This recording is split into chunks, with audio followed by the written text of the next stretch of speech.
누군가 저에게 너의 꿈이 뭐냐?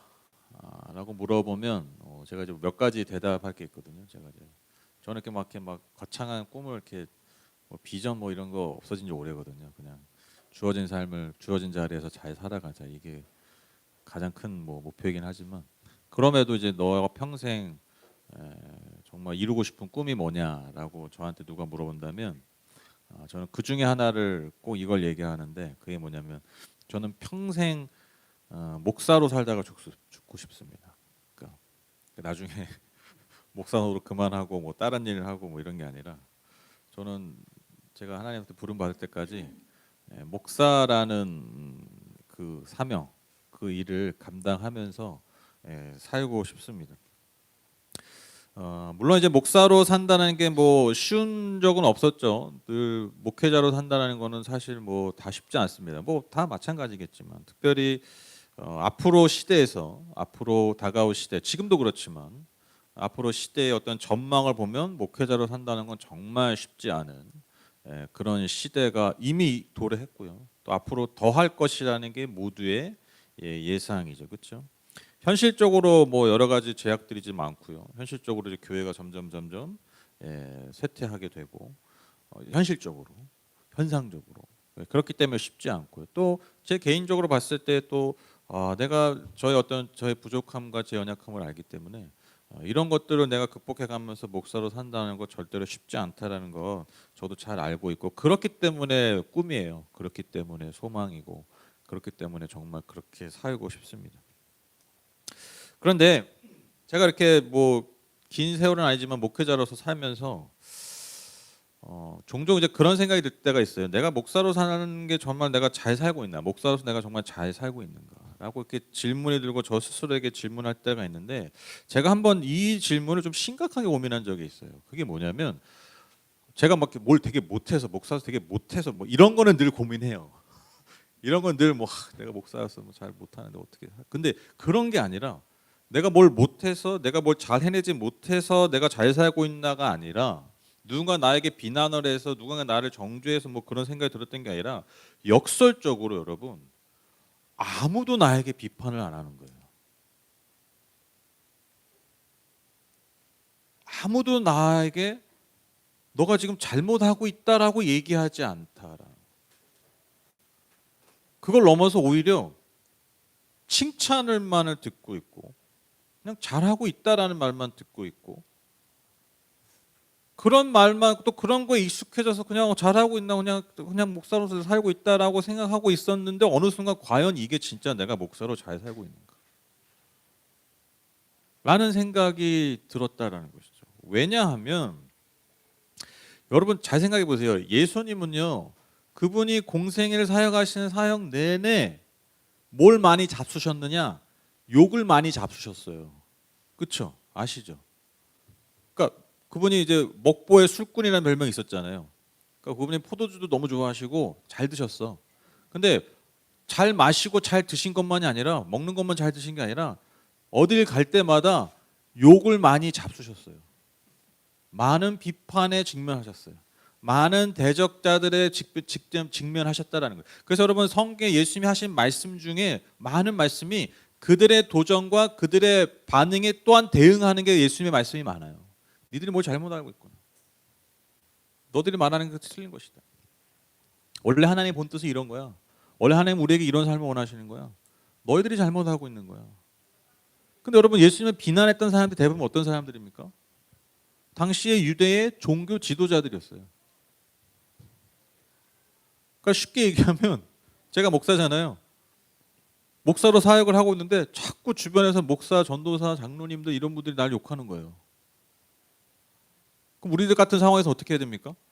목사를 그만둬야죠. 목사할 자격이 없는 사람이 가능성이 많죠. 그런데 여러분 예수님이 그러셨다라는 거예요. 너무 역설적이지 않으세요? 제자들도 마찬가지죠. 그들이 여러분 사역할 때마다 그들이 교회를 세울 때마다 칭찬만 받았습니까? 잘한다고 격려만 받았습니까? 물론 그런 게 있었지만 여러분 그들도 가는 곳곳마다 비판에 직면했고요. 대적자들에게 직면했다라는 거예요. 그것을 해결하기 위해서 또 쓴 책이 바울의 서신서들이에요. 제자들의 서신서라는 거죠. 그러니까 제 삶을 보니까 내가 과연 진짜 내가 잘하고 있는, 왜냐면 정말 복음을 알고 복음을 증거하는 삶에 반드시 나타나는 현상들이 그런 일들인데 내가 과연 전하고 있는 게 복음일까? 내가 그런 사명을 과연 정말 잘 감당하고 있을까? 사실 내가 그냥 목사로서 그냥 내가 아는 사람끼리끼리 내가 인정받고 칭찬만 받으려고 그렇게 사역하고 있지는 않을까? 그런 질문을 저 스스로에게 정직하게 던질 수밖에 없었다라는 것이죠. 그래서 결론이 이제 앞으로 여러분에게 욕먹어 치서 하겠습니다 이게 아니라 기대하세요. 뭐 여러분이 보시기 이상한 행동을 하겠습니다. 그 말이 아니라 이렇게 과연 내가 계속 살면서 사역하다가 혹시 정말 내가 중요한 것을 잃어버리진 않을까? 정말 중요한 것은 내가 오히려 잃어버리진 않을까라는 생각이 들었다라는 것이죠. 이러한 고민과 생각 가운데 저는 오늘 이야기, 우리가 너무나 잘 알고 있는 이 삭개오 이야기를 통해서 제게 아주 중요한 깨달음이 던져졌습니다. 여러분, 우리가 너무 잘 아는 이야기죠. 삭개오가 예수님을 만나서 회심한, 삶이 완전히 변한 이야기입니다. 본문을 좀 설명해드리면 여러분 1절을 보면요, 예수님이 여리고에 들어가서 지나가고 계셨다라고 기록하고 있어요. 지금 예수님이 어디로 가시냐면 예루살렘으로 올라가는 길이에요. 여러분, 예루살렘은 산지에 있습니다. 그러니까 높은 지역에 있어요. 근데 여리고는요 저지대예요. 해발에서 그러니까 바다에서 수면보다 낮은 곳에 있어요. 여리고가 한 230, 250m, 마이너스 250m. 그러니까 그런 곳에 있는 게 여러분 여리고. 그래서 여리고는, 예루살렘은 제가 이번에 갔더니 목사님들이, 선교사님들이 힘든 게 뭐냐면 겨울 나기가 너무 힘들대요. 영하 막 20도 이렇게 힘든 게 아니라 영하로 내려가는 날은 거의 없는데 집이 단열이 안 돼 있으니까 집 안에 있으면요, 그 일본 다녀보신 겨울에 아시죠? 너무 추워가지고 패딩을 입고 잔대요. 패딩 입고 생활할 정도로 너무너무 춥대요. 그래서 여러분 겨울에 이 헤롯 왕, 당시 헤롯 왕이 별궁을 지었는데 그게 여리고에 있어요. 여리고는 저지대기 때문에 대구가 덥잖아요. 이게 분지, 이렇게 열이 모이는 곳에 있단 말이에요. 그래서 여리고에다가 별궁을 지을 정도로 겨울에도 따뜻하고, 그러니까 계절이 좋아. 물론 여름은 좀 덥지만 뭐 원래 더운 데니까 뭐 그 정도는 뭐 괜찮으니까 날씨가 아주 좋은 데가, 사계절 그 지역 사는 사람들이 굉장히 좋은 데가 여리고라는 지역. 근데 이 낮은 여리고에서 지금 예루살렘으로 6월절을 지키러 예수님이 올라가시죠. 그렇죠? 지금 그런 와중에 그냥 여리고를 지나가고 계셨다라는 거예요. 이런 상황에 삭개오가 등장하는 거죠. 여러분, 삭개오가 어떤 사람입니까? 세리입니다. 세리. 여러분, 세리 뭐 이제 더 이상 설명 안 돼도 너무 잘 아시죠. 당시에 유대인들에게 아주 사회적 경멸의 대상이었어요. 그렇죠? 그래서 부정함의 대상이었어요. 그래서 그들과 상종하지 않았습니다. 상종하지 않는 것을 넘어서 그들과 심지어 교제하거나 이러한 교류하는 일들을 전혀 하지 않았어요. 마치 우리 식으로 얘기하면 여러분 일제 앞잡이 같은 경우죠. 그렇죠? 그와 내가 교류한다면 나도 똑같은 사람이 되는 거예요. 그리고 그가 부정한 존재이기 때문에 내가 만약 예배를 드려야 되잖아요. 그럼 부정한 존재가 만나면 나도 같이 부정이잖아요. 그러니까 여러분, 내가 예배를 드려야 되는 유대인으로서, 하나님 앞에 늘 정결하게 살아는 유대인으로서 여러분 더더욱 세리들과는 같이 상종할 수가 없는 거예요. 그런데 아시죠? 삭개오는요 심지어 그 세리들 중에 장이었어요. 마치 우리 옛날에 일제 앞잡이들, 막 이렇게 순사들, 막 조선 사람도 순사하고 그랬잖아요. 그냥 이 순사들의 장, 뭐 경찰서장, 뭐 이런 거예요. 그러니까 얼마나 사람들의 손가락질 받고 뭐 드러내고 하진 않았겠지만 얼마나 사람들의 질타를 받았던 인물이었겠습니까? 돈은 많았어요. 부자라고 기록하고 있습니다. 뭐 가진 건 많았겠죠. 세리장이었으니까. 세리들이 백성들을 착취한 걸 그걸 또 자기가 다 먹잖아. 또 더 먹잖아. 그러니까 얼마나 돈도 많고 가진 게 많은 사람이었겠습니까? 그러나 그의 영혼은 늘 공허했다라는 것이죠. 우리가 그래서 어떻게 할 수 있습니까? 그가 예수가 어떤 분이신지 한번 보고 싶었다라는 거예요. 예수님에 대한 소문을 들었겠죠. 그가 죄인들에게, 그가 당시에 버림받은 사람들이 어떻게 다가가셨는지, 어떻게 그들을 품고 안으셨는지, 여러분 삭개오는 누구보다도 그것을 더 귀 기울여 들었을 거예요. 그 소문을 더 귀 기울여 마음에 새겼을 거예요. 그 예수가 지금 여리고에 지나가고 계시는 거예요. 예루살렘 가는 길에. 너무너무 보고 싶은 거죠. 근데 문제가 있었습니다. 어떤 문제가 있었습니까? 키가 작았고요. 사람이 너무 많았어요. 그러니까 삭개오가 키가 작았다라고 얘기할 정도로 기록했다는 거 보면요, 키가 너무 작은 거예요. 그러니까 우리가 좀 키 작네 뭐 이게 아니라 너무 작아서 군중에 들어가면 그러니까 마치 아이처럼 아무것도 안 보이는 그 수준으로 키가 작은 사람이었다. 그래서 그가 어디에 올라갔습니까? 우리가 잘 아는 뽕나무. 근데 사실 뽕나무가 아니라 돌감람나무라는 나무입니다. 원래 현지에 있는 나무는 우리가 번역할 때 그냥 우리가 아는 수준에서 번역한 거예요. 그래도 뭐 그 요한계시 이런 게 보면은 뭐 천국에서 뭐 검은고를 타고 검은고가 어디 있어요? 그냥 번역할 때 검은고지. 우리가 생각하는 검은고가 아니잖아요, 그렇죠? 뭐 띵띠띵 뭐 이런 거 아니잖아요. 그러니까 우리가 번역할 수 있는 언어로 번역하다 보니까 우리가 이해할 수 있는 걸 해서 뽕나무라고 한 거예요. 어쨌든 그 뽕나무로 올라가요. 그런데 4절에 보면요, 달려가서라는 표현이 있어요. 달려가서 뽕나무로 올라간 거예요. 여러분 옛날에 양반들을 안 뛰어다녔죠? 이 명예 사회에서는요 어른들이나 신분 있는 사람은 절대로 뛰지 않아요. 그래서 여러분 다윗이 언약궤가 예루살렘으로 들어올 때 춤추며 막 예배했다 이게 막 경멸적인 눈으로 봤잖아요. 그 다윗의 아내가 미갈인가요? 아니 왕이 뛰지도 않는데 위험 있게 걸어 다녀야 되는데 막 춤을 추고 막 하체가 드러날 정도로 바지 막 이 속옷이 보일 정도로 막 하니 여러분 그게 얼마나 하찮아 보이는 거예요. 그러니까 명예 사회인 특히 동양 사회에서는요 여러분 뛰거나 하는 것을 굉장히 하찮게 여겼습니다. 근데 달려가서 그 부자인 그 세리장인 그 삭개오가 달려가서 올라갈 정도로 간절하게 예수를 보고자 원했다라는 거예요.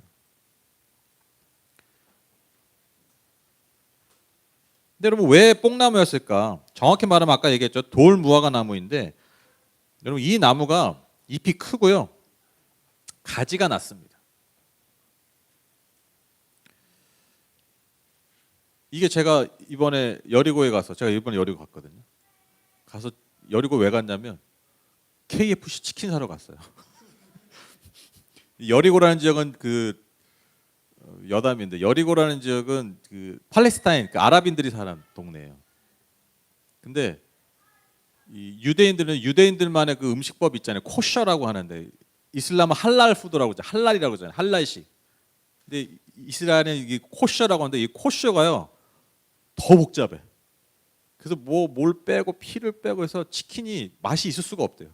피를 다 육즙을 쉽게 하면 육즙을 다 빼는 거예요. 그러니까 푸석푸석하고 그래서 여러분 예루살렘에는 KFC 이런 맛있는 데가 없어. 그래서 아이들 먹이려고 목사님이 이 여리고까지 치킨을 사러 가시는 거야. 한 40분 차 타고.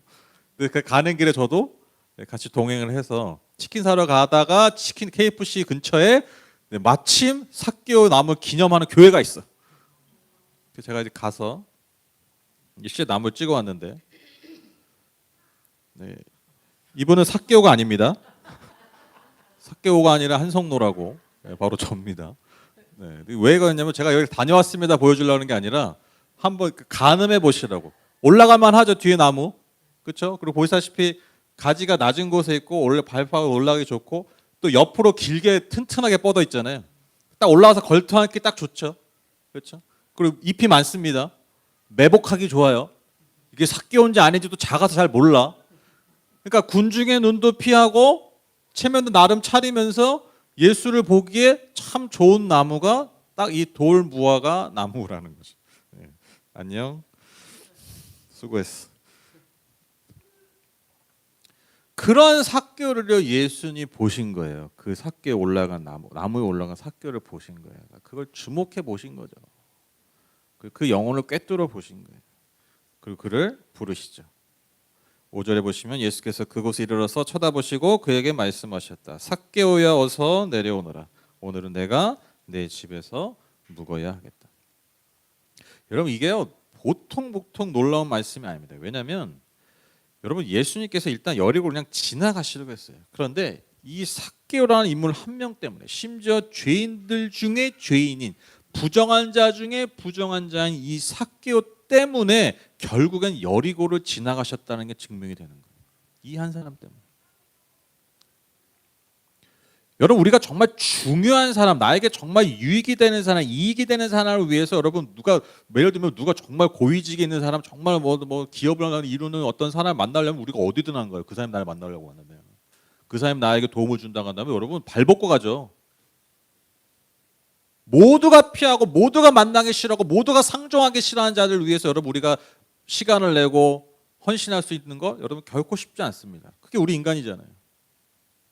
근데 여러분 예수님께서 이 여리고라는 지역을 지나가신 가장 중요한 이유가 바로 이 삭개오라는 인물 한 명 때문이었다는 것을 우리가 여기서 알 수가 있는 거예요. 그냥 지나가신 게 아니었다는 것이죠. 또 놀라운 게 뭐냐면 여러분 7절을 보면요, 그가 죄인의 집에 묵으러 들어간다라고 이제 사람들이 수군거리기 시작했다는 거예요.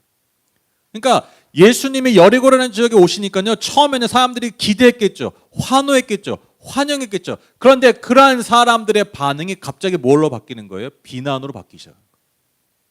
순식간에. 어떤 이유 하나 때문에? 예수가 삭개오의 집에 머물겠다는 그 말 한마디 때문에, 그 행동 때문에 환호해서, 환영해서 비난과 정죄로 바뀌게 된 거예요.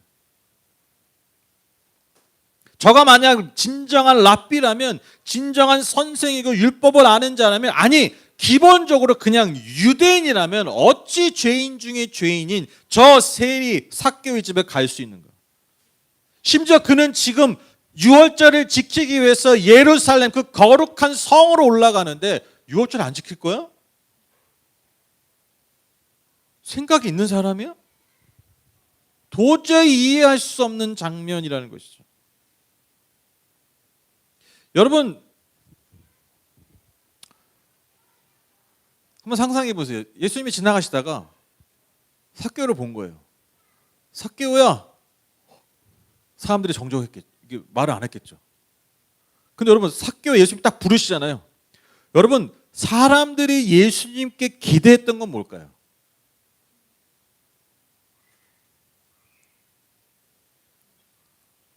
그렇죠.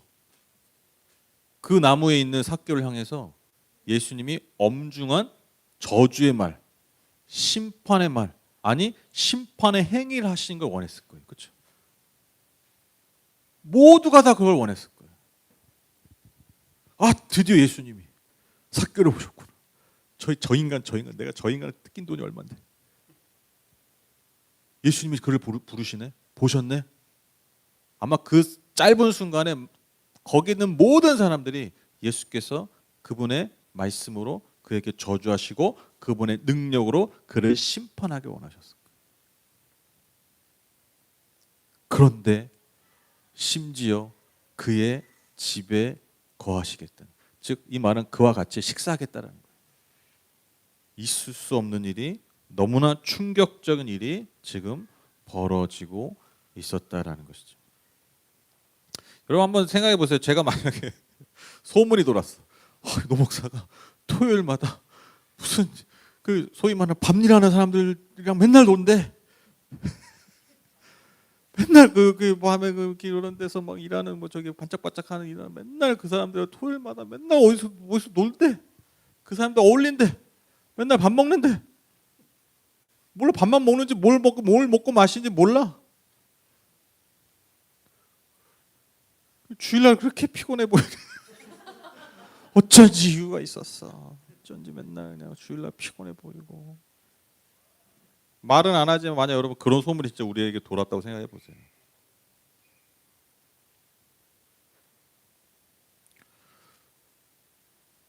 정확히 말하면요, 지금 제가 말씀드린 언급한 것과는 비교할 수 없을 만큼의 충격적인 장면이 사실 이 장면이에요. 여러분 그래서 8절부터 나타나는 삭개오의 변화가 이해되는 거예요. 여러분 우리가 삭개오 와 갑자기 확 변하잖아요. 너무 급변하잖아요. 설명이 없잖아요. 그렇게 급변한데 여러분 제가 지금 말씀드린 정도만 이해해도요, 어느 정도 삭개오에 일어날 급진적인 변화가 이해가 됩니다. 그 영혼의 갈망이 물론 있었죠. 그 영혼의 갈망, 그 채워지지 않는, 내가 부자이고 내가 명예가 있고 나름 지위가 있어도 절대로 채워지지 않는 그 내 영혼의 그 갈망, 사람에 대한 갈망, 절대자에 대한 갈망, 내 그 영혼의 갈망, 그 갈망, 그 목마름, 그 타는 목마름을 예수를 통해서 충족되게 된 거예요. 채워지게 된 거예요. 이 놀라운 은혜와 사랑에 그의 영혼이 당연하게 반응하게 된 거예요. 지금까지 한 번도 받아보지 못했던 그 누군가의 관심과 사랑, 그 은혜를 여러분 삭개오는요 예수님을 통해서 맛보게 된 것입니다. 그러니까 여러분 맛 보니까요, 그 맛 보는 순간 삶이 달라질 수밖에 없어요. 맛만 봤는데도.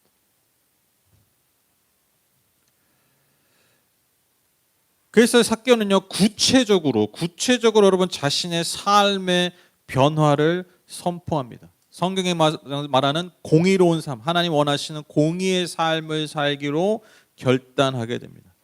여러분 그가 모은 재산은요 아마 대부분 부정하게 모은 돈일 것입니다. 그래서 그가 모은 그 재산을 여러분 절반이나 나누겠다라고 얘기합니다. 여러분 그 율법에 의하면, 성경에 의하면 뭐 내가 잘못을 하거나 그랬을 때 배상해야 될 때 한 그 배상액이 한 많아야 4배에서 5배 정도예요.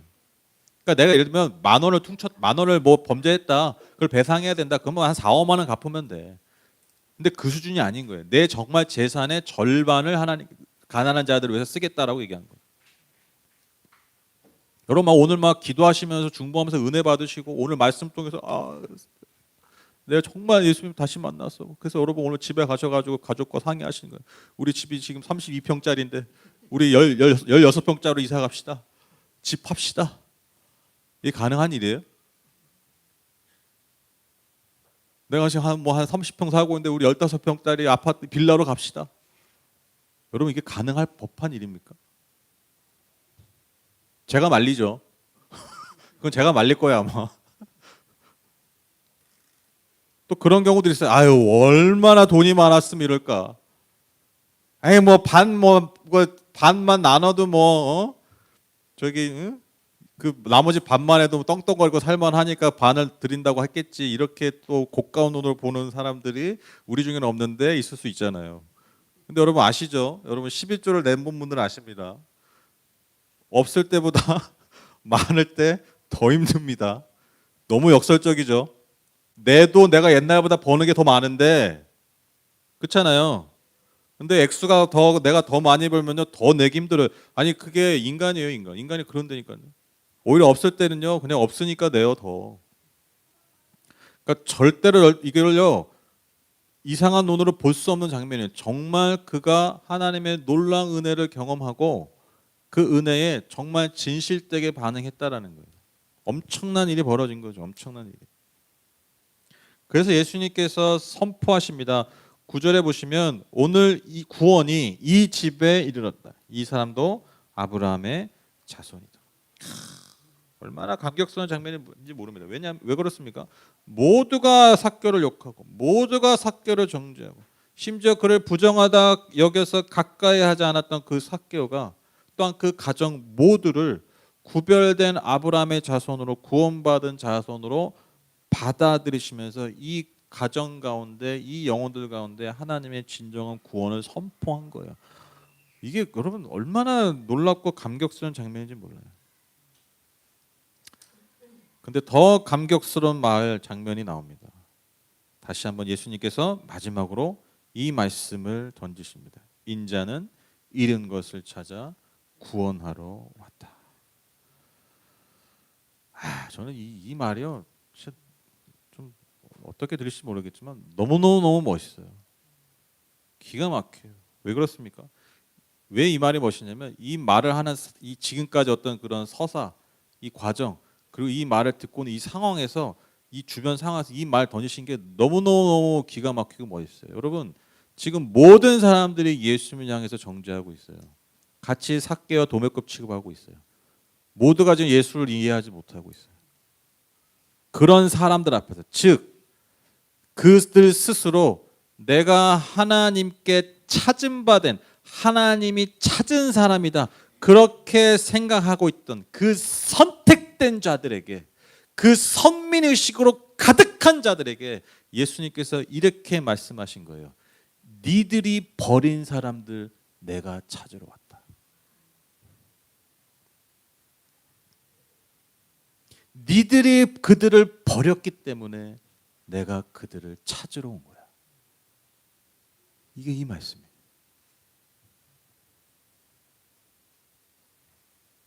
삭개오 이야기의 핵심적인 메시지가 여러분 여기 있는 거예요. 이 마지막 예수님의 말씀. 우리는 대부분 삭개오 이야기를 어떻게 적용했습니까? 우리도 예수님을 만나려면 뽕나무에 올라가야 됩니다. 그렇죠? 거의 이런 거잖아요. 뭐 체면 치레, 뭐 체면이 중요하지 않고 뭐 그런 거 사람들 눈 의식하지 말고 예수님을 만나려면 우리만의 뽕나무로 올라가야 된다. 다 자존심 내려놓고 그럼 예수님을 만나주신다. 물론 뭐 이렇게 적용할 수 있죠, 그렇죠? 근데 그게 여러분 이 삭개오 이야기의 핵심적인 메시지가 아니에요. 우리가 열심으로 주를 찾으면 예수님이 우리를 만나주신다 이게 아니에요. 그렇죠? 여러분 삭개오가 나무에 올라갔기 때문에 여러분 예수님 만나주신 겁니까?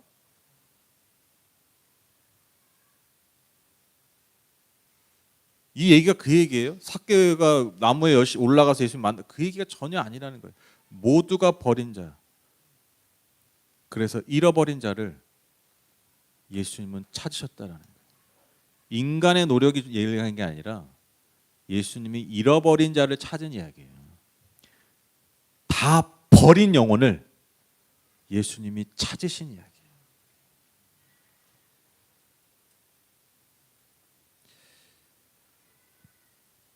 여러분 예수님은요 삭개오가 변화된 삶을 정말 실천하고 그것을 확인하셨을 때 구원을 선포하신 게 아니에요. 그가 예수를 믿고 정말 예수를 받아들이고 그의 삶을 돌이키니까요 정말 그를 용서하시고 구원을 선포하십니다. 무엇보다도 그가 어떠한 마음이 있는지도 모른 채 그의 집에 그냥 찾아가세요. 여러분 이게 은혜예요. 뽕나무에 올라간 삭개오가 삭개오야 너 앞으로 어떻게 살 거야? 얘기해봐. 일단 얘기해봐. 예수님 잘 살아볼게요. 그래 와서 내려와 내 집 갈게. 이렇게 한 게 아니에요. 그가 어떤 고백도 하지 않았어요. 그는 여전히 사람들에게 정죄받는 그런 존재였어요. 아니 그런 삶을 살고 있었어요 이미. 근데 그의 집에 찾아가신 거예요. 왜? 잃어버린 것을 찾기 위해서. 남들이 다 버린 것을 찾기 위해서. 여러분 근데 한번 잘 생각해 보시죠. 이게 삭개오만 받은 은혜입니까? 사실 우리 모두가 다 받은 은혜이고 솔직히 말하면 지금도 우리가 그 은혜를 받고 있잖아요. 그렇죠? 지금도 우리는 그 은혜를 받고 있어요. 사실 예수님은 저와 여러분의 집에 찾아오실 수 없는 너무나 거룩함, 아니 너무나라는 표현이 참 너무 부족하죠. 거룩한 분 그분 자체시잖아요. 우리에게 찾아오실 이유도 없고요. 찾아오셔도 안 돼요. 여전히 우리는 그렇게 살고 있잖아요. 그러나 여전히 우리에게 주신 은혜가 바로 오늘 삭개오가 경험한 은혜라는 것입니다. 여러분 우리가 참 빠지기 쉬운 마음과 함정이 뭐냐면요.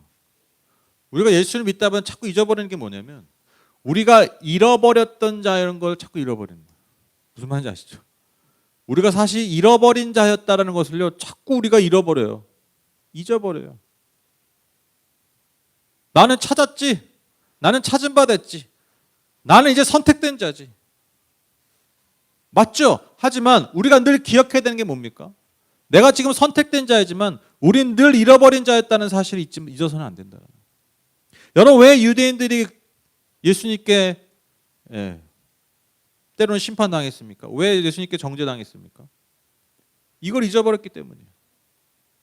너희들도 잃어버린 자였다는 거예요. 사실 지금도 잃어버린 존재들이야. 근데 왜 너희들이 하나님이 찾고자 하는 영혼들을 너희들이 버리냐라는 거예요. 여러분 최근 한국교회에서 저는 가장 큰 문제가 여기 있다고 믿습니다. 그게 뭐냐면 잃어버린 자들을 찾으라고 하나님이 우리를 미리 찾으시고 그래서 그 찾은 자들을 통해서 교회를 세우신 건데 그래서 그 잃어버렸다가 찾은 바 된 사람들이 모인 공동체인 교회를 통해서 여전히 잃어버린 자들을 찾으라고 하시는 건데 여러분 요즘 한국교회가 하고 있는 게 뭡니까? 잃어버린 자들을 찾으라고 있는 그 교회가 잃어버린 자들에게 오히려 제일 앞장서서 총질하고 있어요. 그렇죠? 선봉대라고 그러죠. 선봉대. 제일 앞에서 심지어 십자가를 깃발을 들고. 여러분 이게 이해가 되세요? 예수 그리스도의 상징 잃어버린 자들을 내가 찾으러 왔다라고 하는 그 예수 그리스도의 상징, 그 십자가를 들고 잃어버린 자들을 위해서 앞장서서 총질하고 있는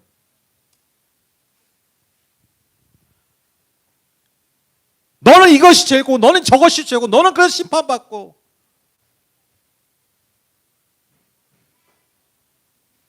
신학적으로 뭐 어쩌고저쩌고 제일 앞장서서 총질하고 있는 거예요. 칼질하고 있는 거예요.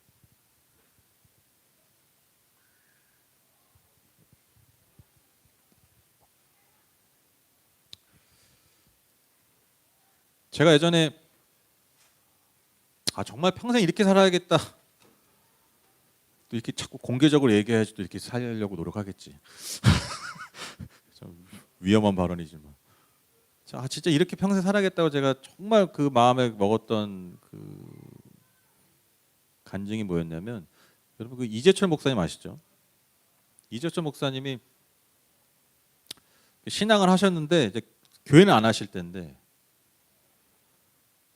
이제 어떤 나름 큰 교회에서 그 성도님들과 예배를 드렸대요. 근데 그 교회 문제가 많았대요. 그래서 교회를 이제 못 가니까 그 성도들과 이제 내가 이제 뭐 한 교회 담임을 하고 있지는 않지만, 사역을 하고 있지 않지만 그분들까지 예배를 드렸대요. 그런데 주변에서 이재천 목사님 주변에서 하나같이 다 뭐라고 얘기냐면, 그 사람들 예배하지 마라. 그 사람들 교회를 문제 일으킨 사람들이고 교회를 떠난 사람이니까, 여러 가지로 하나같이 사람들이, 내 주변에 있는 사람들 뭐 건너 아는 사람들이 그 사람들이랑 같이 이렇게 일하지 마, 상종하지 말아라. 너한테 나중에 좋지 않다. 왜냐 그런 게 있잖아요. 또 막 그런 나름 큰 교회고 하니까 그런 것도 있고 힘이 있잖아요. 그러니까 괜히 이제 찍혀가지고 나름 젊은 목회자니까. 근데 그분이요 정말 하나같이 그렇게 자기 얘기하니까요, 그분이 결심을 했대요.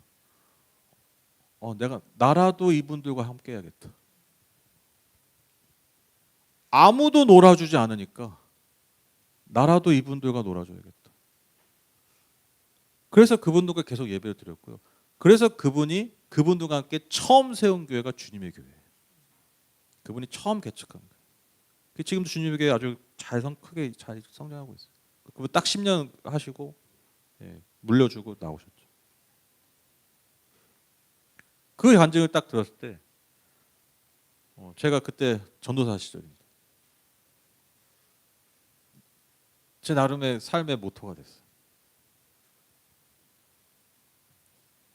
남들 다 찾는 사람들이 아니라 남들이 안 찾는 사람들을 위해서 내가 살고 싶다. 남들이 안 놀아주니까 나도 안 놀아주는 게 아니라, 남들이 안 놀아주기 때문에 나도 놀아주는 사람이 돼야겠다.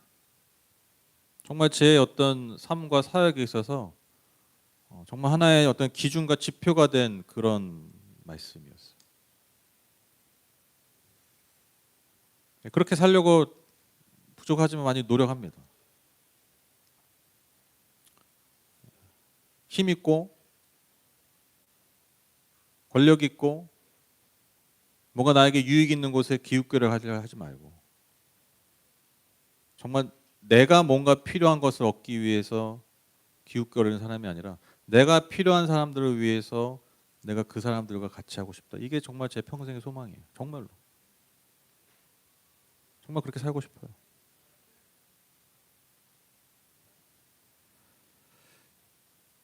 여러분, 오늘 예수님의 이 마음이 우리 모두의 마음이 됐으면 좋겠습니다. 잃은 것을 찾으려고 하시는 예수님의 마음. 잃은 것을 찾으려고 하시는 예수님의 마음. 이게 우리의 마음이어야 될 줄 믿습니다.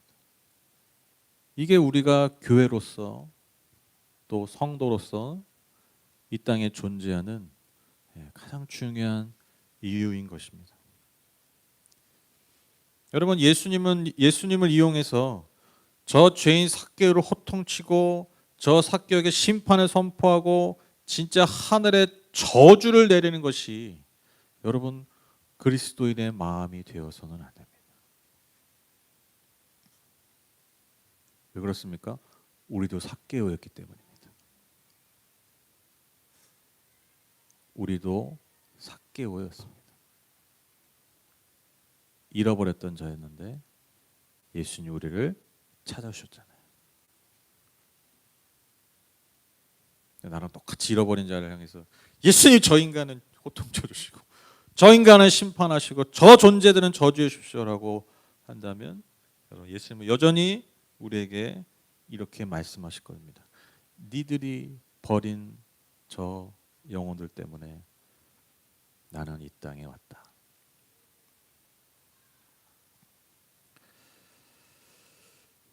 제가 아까 서두에 그런 말씀 드렸잖아요. 내가 과연 목사로서 잘 살고 있는가? 왜?